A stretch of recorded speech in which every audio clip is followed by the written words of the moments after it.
Hello and welcome to the Invisible Podcast, where I share my thoughts on creativity and faith. My name is Chris Stetson, and today I'll be talking about collaboration and the importance of process.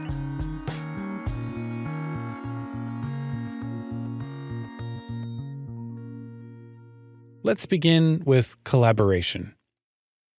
When I was younger, I enjoyed creating art just for the sake of art. I loved to draw as a kid, and as I got older, I began to explore other mediums like painting, ceramics, and photography. After high school, I studied photography in college, and eventually started doing some portrait work and weddings on the side. Over time, and as video became more available through digital SLR cameras, I expanded into wedding and small business videos. In 2013, I took the leap to full-time freelance. There wasn't much true collaboration happening. I mostly showed up, did my thing, made an edit, and sometimes my clients would have some small changes, but usually they were content with what I gave them on the first pass. It wasn't until after I started working on a real video team with other people that I finally experienced real collaboration. And I wasn't all that keen on it at first. I had just taken on a full-time position on a church video team, my first real creative job, and I was super excited for my first assignment. I was ready to blow them all out of the water with an amazing edit. I submitted my first pass with the expectation that it would be received with praise and accolades. Obviously, that isn't what happened. Instead, a guy named Jesse came into my edit suite, and he asked me to open the project. We watched through the timeline, and once it ended, we watched it again. And this time, Jesse started making notes on a little pad of paper.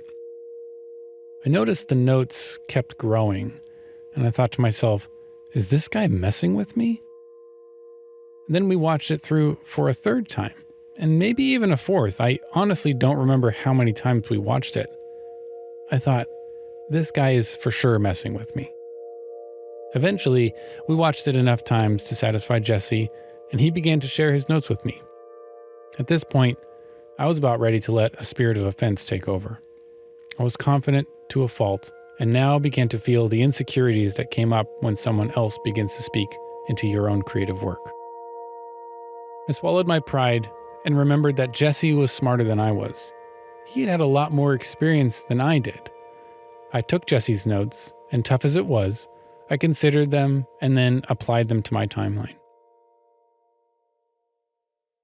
I quickly realized that Jesse's notes did make the piece better, and that none of them were anything against me or my ability to edit, but rather they were for me and helped me to learn and grow into an even stronger editor.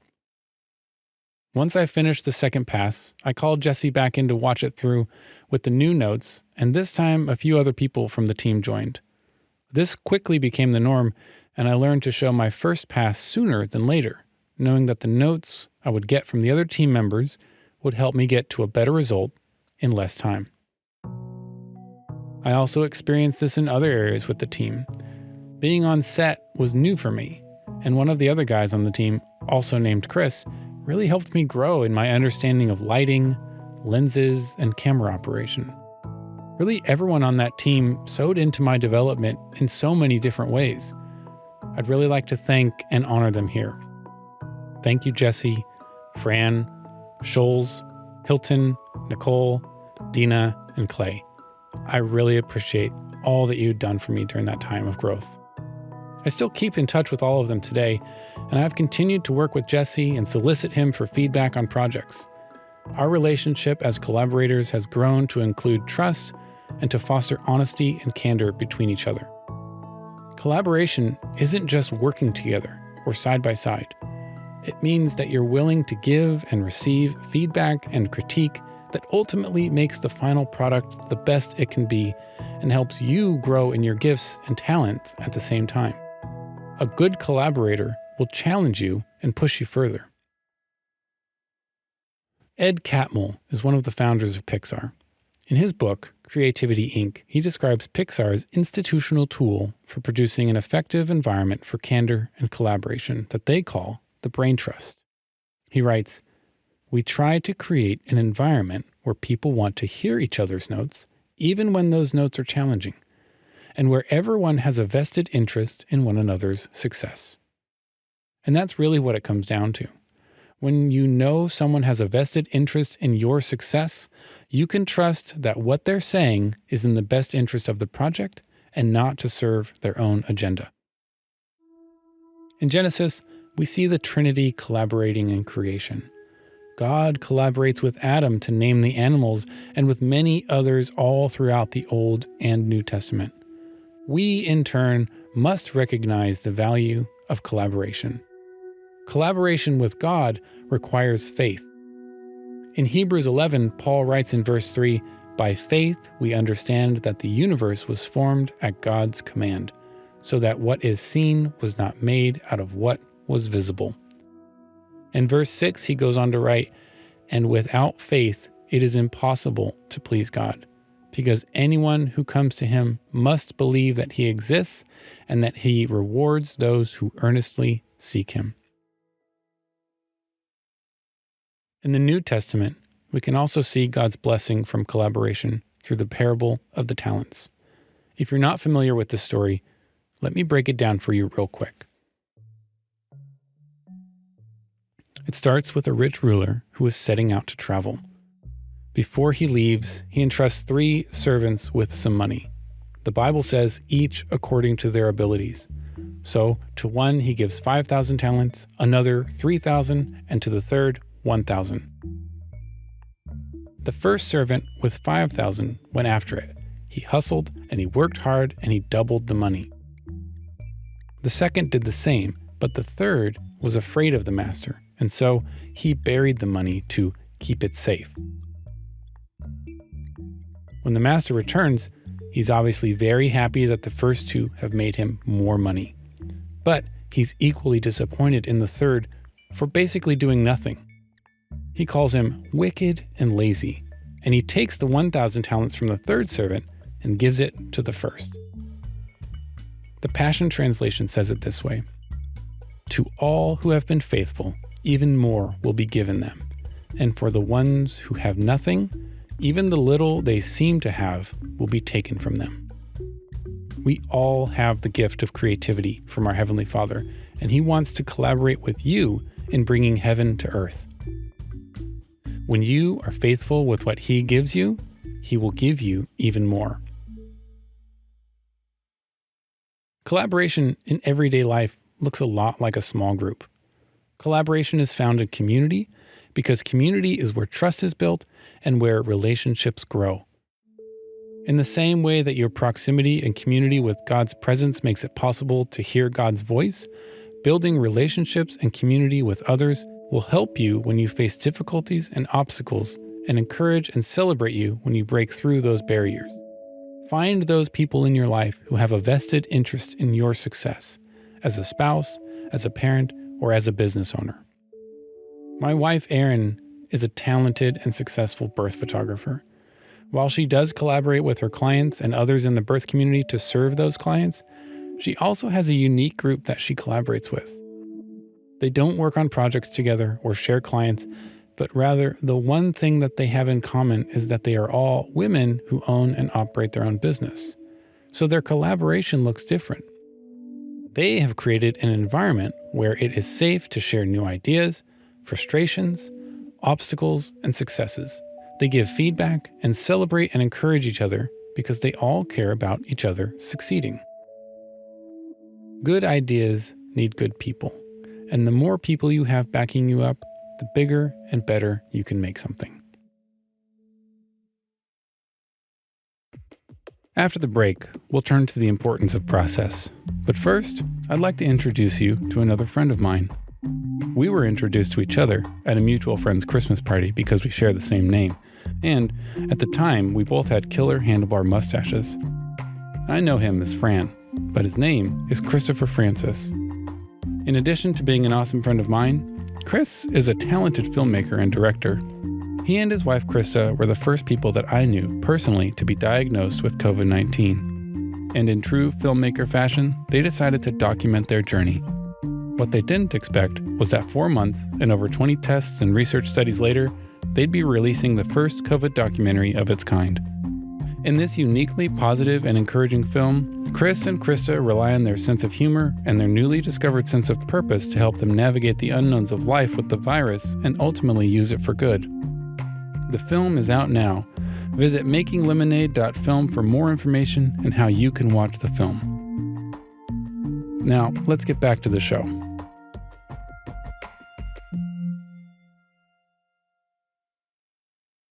When an idea is first formed, it's in a very vulnerable state, and it probably doesn't look or sound all that great, but it has great potential. A process must be followed to nurture and care for it to grow into the final form it's meant to be. A process is just a series of steps or actions taken in order to achieve a particular end or result. Like ideas, processes are unique and may need to be adjusted for new ideas and situations. If your process is focused more on efficiency, or only doing what has worked in the past, you run the risk of losing that idea or completely ignoring it while it's in that vulnerable state. When I studied photography in college, I became really interested in unpredictable results. This came through experimental film photography. I really got excited about trying something and seeing what would happen. I started shooting with a couple different cameras pretty exclusively. One was called a Holga, a plastic film camera that has a lot of inconsistencies, which makes each camera unique with light leaking in to expose the film in different ways. In addition to that, the viewfinder also wasn't very accurate, and the focus system consisted of lens markings of one person, a group of people, and mountains. All that to say, the images were never exactly what you expected once you got the film developed. The other camera I used was an old Polaroid 100 pack film land camera. This camera was originally manufactured in the 1960s and needed a battery to operate that was no longer in production. I figured out that if I wired 3 AA batteries together, I could power the camera. My photography instructor at the time gave me a ton of expired Polaroid 669 peel-apart film, which is exactly what I needed for this camera. This fed my obsession of randomness and unpredictable results. I loved it. At first glance, it could look like I had no creative process when I was taking these photographs. But really, it was just a different process that embraced randomness. It was fluid and adaptable and focused more on how to get to the end result and not so much on how the end result looked. This was a stark contrast to what most photographers would strive for, which focuses more on what the end result looks like, a predictable environment without a lot of variables, allowing the photographer to press the shutter with confidence in what they will see in their final image. A more rigid process like that is often necessary and very useful, but I believe there is always a need to keep that flexibility and adaptability in my back pocket for when something unexpected comes up. Remember that creativity is solving problems, and often the creative process can help in avoiding some of those problems in the first place, but there's always going to be an obstacle that comes seemingly out of nowhere that needs to be solved and overcome. I worked with a guy once who had strong feelings for certain processes, and it made for some challenging and difficult conversations. There was one video project I can remember that we weren't able to see eye to eye on. It was just the two of us, and we were trying to accomplish a tracking shot that involved the camera moving toward the subject. This meant that the focus of the lens needed to be adjusted along with the movement of the camera in order to keep the subject in focus. Granted, we did not have the tools to make this as easy as it could have been, but we decided to give it a go anyways. Without getting too much into the details, I will just say that we worked on this shoot for about 1 hour before this guy decided it was impossible and could only be accomplished with a full crew and a Fisher dolly. We did not have the budget or the resources for that, so in his mind, we were done and that was that. The shot was impossible. This was where we differed. Moments like this are where creativity ends and process takes over. If you're bound by one process and believe that's the one and only way, then you'll never open yourself up to potentially new ideas and processes that can achieve the same, or sometimes even a better result in a different way. God's process for creation, as it's laid out in the book of Genesis, seems fairly straightforward. 7 days to create the earth, life, and mankind. But when we look at God's process for delivering the Israelites out of Egypt and into the Promised Land, the process gets messier and harder to understand and harder to follow. It somehow took 40 years to get the Israelites from Egypt to the Promised Land, a distance of just over 5,000 miles. I'm not sure how long it would take to walk 5,000 miles, but surely it could be done in less than 40 years. The Bible says that God works everything for the good of his people, and so we must trust that when God has us going through a difficult process, or one that is hard to understand and follow, that he is working something out for our good. And sometimes, much like Moses and the Israelites, the final result may come much later, even generations later than you expect or hope. Working through a process with God involves trust and relationship with him. There's a balance that's needed to trust the process, but also be willing to adjust the process in the interest of the idea. So many times when going through process with God, we don't want to trust the process, believing that we know best. My friend Bosa Odiase says this in her book, Awake. Many times, we try to rush through the process and begin to take matters into our own hands, forgetting that God is in control. Our privilege is to know him, to walk with him even in the uncertainty, and obey what he says because we trust him. Though it may not make sense here and now, he knows what is to come. Process goes hand in hand with constraint. People often think that constraint holds creativity back, but I believe it's the opposite. With no constraints, things don't get finished, or sometimes never even get started. Without constraint, there's a tendency to play it safe and be predictable and to rush the process with something you know has worked in the past, rather than being patient and seeking something new and original. I read a book once called Essentialism. Actually, I've read it more than once, but that's not the point. There's a great analogy in that book that speaks really well to the importance of constraint in a creative process. Imagine a city block with a playground in the middle and grass all the way around. On all four sides are busy streets, and there are no fences to separate the grass and playground from the busy streets. The tendency then is to play in the center where you know you're safe. But if you put a simple fence on all sides to create a barrier from the play area and the street, now you know you're safe to go right up to the fence and play in an area that you've never played before. Now you've got freedom to explore and find new ways to play that are still safe. Process helps to set up those boundaries that push you in the right direction. It will help you rein things in and focus on what's at hand and give you a path toward completion. But when process becomes king, creativity takes a back seat, and the results become safe and predictable. Efficiency is important, but great work takes time and patience. In Matt Knisley's book, Framing Faith, he puts it this way: patience is a must. Time is your friend and not your keeper. You need to be spontaneous and incredibly meticulous, refined and highly disciplined. The process itself is enjoyable, so cherish it because it too will expire. Creativity takes time and patience. Lean into that, but don't let it take over. Find the balance between process and adaptability.